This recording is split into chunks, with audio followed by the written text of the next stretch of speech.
Mim runs hot water in the sink, plunges her hands beneath the suds and gasps at the scald of it. Ben is particular about knives.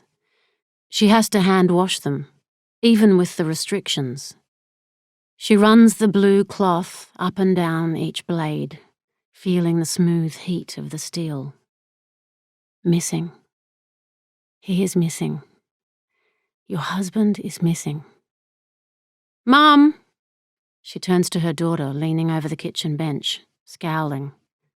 Still in her soccer gear, she is long-legged and ponytailed. It is untenable how much longer she gets each day. Essie holds out her screen. The Friendship Project. You haven't signed the form. There is always something else. You sure I didn't sign it already? Essie sighs. No, you didn't. Everyone else got to start uploading today and I didn't, because you haven't signed the form. Mim takes the screen, apologises, swipes her finger in a squiggle across the flashing rectangle. Thank you, Essie says, taking the screen back and muttering, wasn't that hard, was it? Careful, Mim says, trying to keep her tone light. Tell Sammy bath time, can you? Since when did 11-year-olds have so much attitude? Ben will laugh when she tells him. Mim puts one hand on her sternum, thinks she will vomit. Keep it together. She washes each knife, pulls out a clean tea towel and dries each blade, sliding them one by one into the wooden knife block in the corner. What do you mean, missing?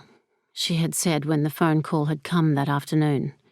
She had been distracted by the kids tumbling their bags in the door ahead of her, trying to get her earplugs in to hear the call properly. It appears Mr. Elliot has disappeared from the mine site at the Golden Ark. Geotech have confirmed this with us. But he's due back in a few days. Couldn't he just be on his way home? We don't believe so. Essie called from in front of the open fridge. What is there to eat? Mim had frowned, pointed to her earbuds, turned away. Why am I hearing this from you? She had tried not to raise her voice. There are ways to speak to the department. We're working closely with Geotech.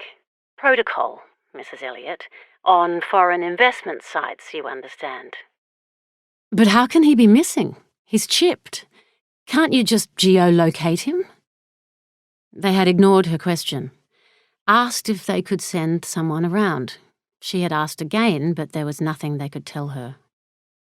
She had pictured the grey SUV parked in the driveway, the white concentric rings of the department logo, the faces behind the curtains in the street.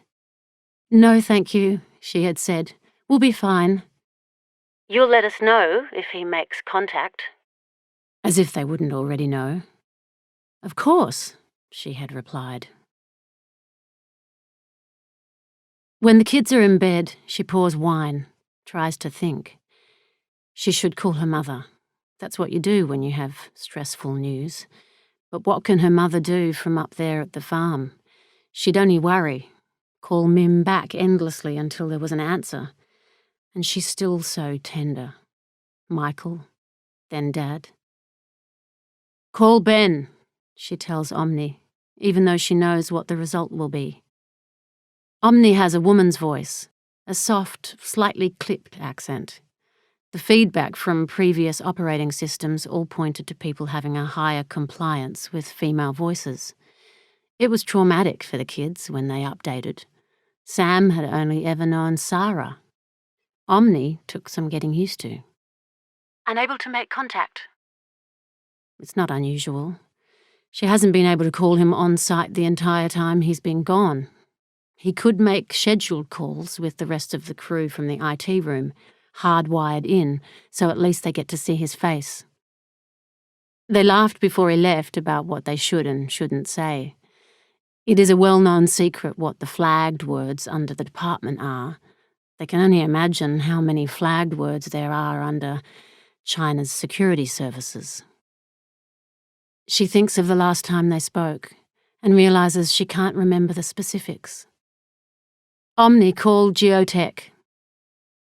It's the kind of company they would have laughed at together in the past. Big money. Calling Geotech now.